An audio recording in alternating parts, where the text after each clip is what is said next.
संबोधन के दौरान बच्चों की वैक्सीन पर कहा, 2 वैक्सीन पर चल रहा है ट्रायल। बच्चों के लिए नोजल वैक्सीन पर भी कर रही है काम। प्रधानमंत्री की सबको फ्री वैक्सीनेशन नीति पर विपक्ष का तंज। कांग्रेस बोली, जब फोटो हटने लगा तो नीति बदली। आपने सुप्रीम कोर्ट की जांच का नतीजा बताया। यूपी में बीते 24 घंटे में आए सिर्फ 700 मामले, 2 जिलों में नहीं मिला एक भी कोरोना का केस। 45 जिलों में सिंगल डिजिट में रही संख्या। अन्य राज्यों के मुकाबले संक्रमण दर बहुत कम। एसपी संरक्षक मुलायम सिंह यादव ने गुरुग्राम के मेदांता अस्पताल में लगवाई कोरोना वैक्सीन। एसपी अध्यक्ष अखिलेश यादव ने वैक्सीन का किया था विरोध। मुलायम सिंह यादव के कोरोना वैक्सीन की पहली डोज लगवाने के बाद बहू अपर्णा यादव ने दिया बयान। कहा, नेताजी की तबीयत कुछ दिनों से खराब थी, जिस पर डॉक्टर से बात करने के बाद नेताजी को वैक्सीन लगवाई गई। मुलायम सिंह यादव के कोरोना वैक्सीन लगवाने पर बीजेपी प्रदेश अध्यक्ष स्वतंत्र देव सिंह ने किया ट्वीट। कहा, यह एक अच्छा संदेश है। यूपी में महिलाओं के लिए तेजी से वैक्सीनेशन अभियान जारी। हर जिले में बनाए गए 2 अलग सेंटर। सीएम योगी ने किया ट्वीट। मातृशक्ति की सुरक्षा सुनिश्चित करने के लिए उठाया कदम। हमीरपुर में 2 पिंक बूथों पर हो रहा है महिलाओं का टीकाकरण। 18 साल से अधिक उम्र की महिलाओं को लगाया जा रहा है कोरोना वैक्सीन। बरेली पहुंचे यूपी बीजेपी प्रदेश अध्यक्ष स्वतंत्र देव सिंह ने सीएम योगी के कामकाज की जमकर की प्रशंसा। कहा, मंत्रिमंडल में विस्तार, सीएम का विशेषाधिकार। कोरोना काल में सीएम ने दिन रात मेहनत कर राज्य को बुरे दौर से निकाला। वाराणसी में महिलाओं के वैक्सीनेशन के लिए 2 सेंटर बनाए गए। मौके पर वैक्सीन लगवाने के लिए महिलाओं में दिखा काफी उत्साह। लखनऊ में महिलाओं के वैक्सीनेशन के लिए शुरू किए गए 2 सेंटर। प्रदेश के सभी जिलों में आधी आबादी के जल्द वैक्सीनेशन के लिए अभियान तेज। सहारनपुर में महिलाओं के वैक्सीनेशन के लिए 2 अलग अलग सेंटर बनाए गए। मौके पर महिलाओं ने सेंटर पर पहुंचकर लगवाई वैक्सीन। नोएडा के विकास भवन में वैक्सीनेशन के लिए शुरू किया विशेष कैंप। दिव्यांगों, बुजुर्गों और ट्रांसजेंडर्स के लिए शुरू की गई सुविधा। सीएम योगी आज गृह विभाग के साथ करेंगे समीक्षा बैठक। पंचायत चुनाव, जहरीली शराब जैसे मामलों की होगी समीक्षा। एसीएस होम, डीजीपी समेत कई अधिकारी रहेंगे मौजूद। कल से किए जा सकेंगे काशी विश्वनाथ मंदिर में दर्शन। एंट्री के लिए आरटीपीसीआर रिपोर्ट जरूरी नहीं होगी। गर्भगृह में प्रवेश पर रोक जारी। कोरोना कर्फ्यू की पाबंदियां हटने से मथुरा का व्यापारी वर्ग हुआ खुश। शर्तों के साथ मंदिर मठ के कपाट खुले, कारोबारी उत्साहित। दिल्ली में पीएम मोदी से सीएम तीरथ सिंह रावत ने की मुलाकात। कोरोना रोकथाम और जारी विकास योजनाओं पर हुई बात। बीजेपी अध्यक्ष जेपी नड्डा से सीएम तीरथ सिंह की वार्ता जारी। हल्द्वानी में सुशीला तिवारी अस्पताल से मिले पोर्टेबल वेंटिलेटर। कुछ ही दिन में हुए खराब। कॉलेज प्रबंधन ने एक कंपनी के 28 वेंटिलेटरों को ठीक कराया। दूसरी कंपनी के 17 वेंटिलेटर्स को टेक्नीशियन और इंजीनियर का इंतजार।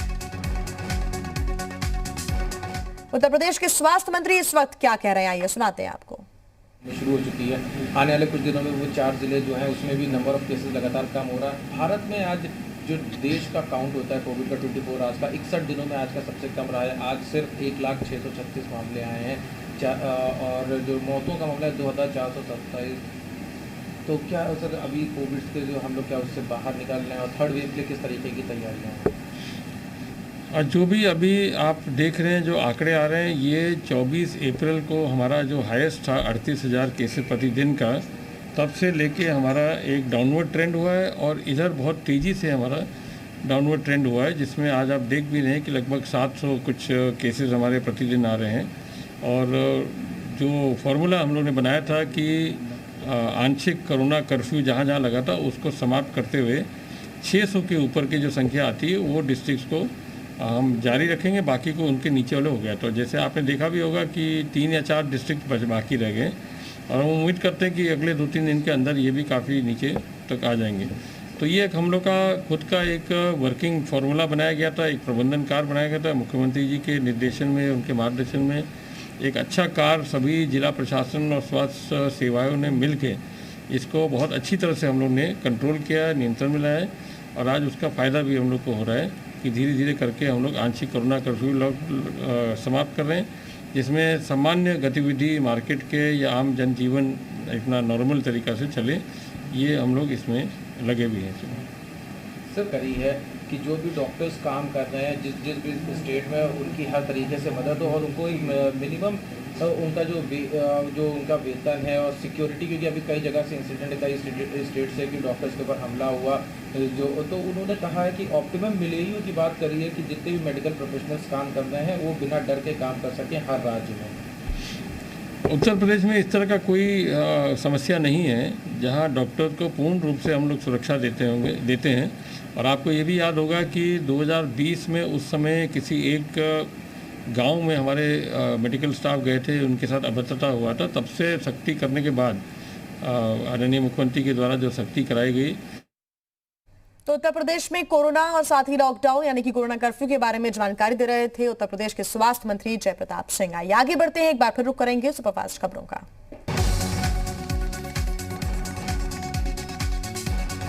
आपदा प्रभावित गांव के विस्थापन को लेकर मंथन में जुटी उत्तराखंड सरकार। आपदा प्रबंधन को लेकर 17 जून को फिर होगी बैठक। प्रभावित गांव के विस्थापन पर होगा मंथन। उत्तराखंड कांग्रेस को लेकर दिल्ली में बुलाई गई बैठक। मीटिंग में कांग्रेस प्रदेश अध्यक्ष प्रीतम सिंह, इंदिरादेश, हरीश रावत समेत अन्य नेता शामिल। उत्तराखंड में कोरोना कर्फ्यू बढ़ाने पर विपक्ष ने उठाए सवाल। शराब की दुकानें खोलने को लेकर शुरू हुई राजनीति। उत्तराखंड में व्यापारियों की दुकान खोलने की मांग का कांग्रेस कर रही है पूरा समर्थन। कांग्रेस नेता भी व्यापारियों के साथ कर रहे हैं प्रदर्शन। अल्मोड़ा में बाजार खुलने पर खरीदारी करने के लिए लोगों की भीड़ उमड़ी। मौके पर कोविड गाइडलाइन को लेकर लापरवाह दिखे लोग।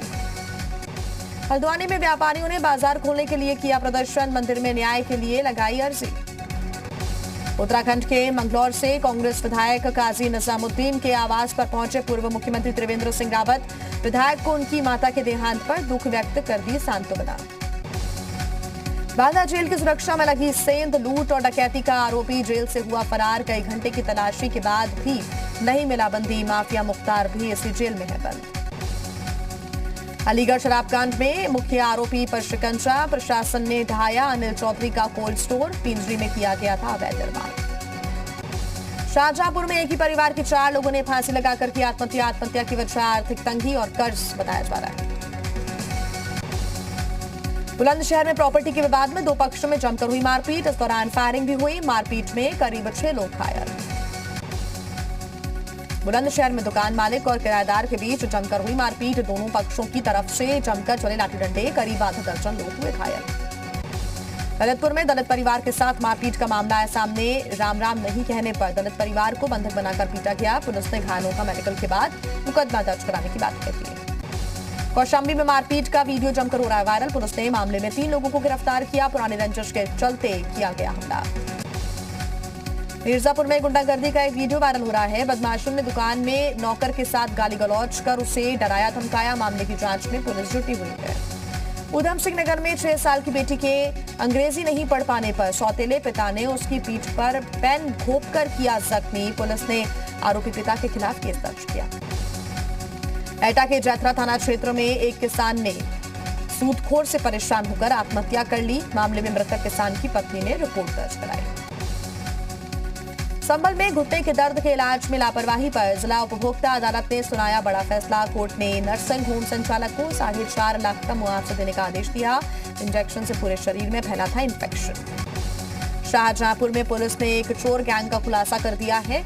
रेल और बस यात्रियों के महंगे सामान चुराता था गैंग। मौके पर गैंग की महिला सरगना समेत 3 गिरफ्तार।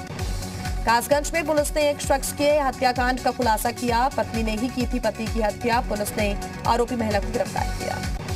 मेरठ के खैरनगर बाजार में मामूली विवाद को लेकर 2 पक्षों के बीच हुआ खूनी संघर्ष। मौके पर दोनों पक्षों के बीच जमकर हुई पत्थरबाजी। रायबरेली में युवक को गेहूं चोरी के आरोप में पेड़ से बांधने का सोशल मीडिया पर वीडियो हो रहा है वायरल।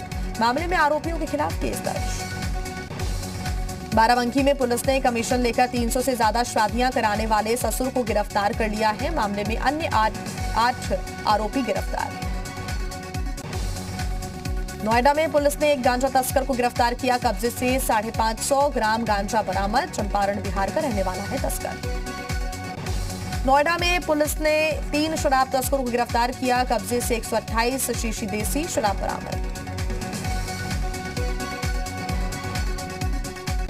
हल्द्वानी में पुलिस ने चेकिंग के दौरान पुलिस ने कार से 12 पेटी शराब की बरामद। तीन आरोपियों को किया गिरफ्तार।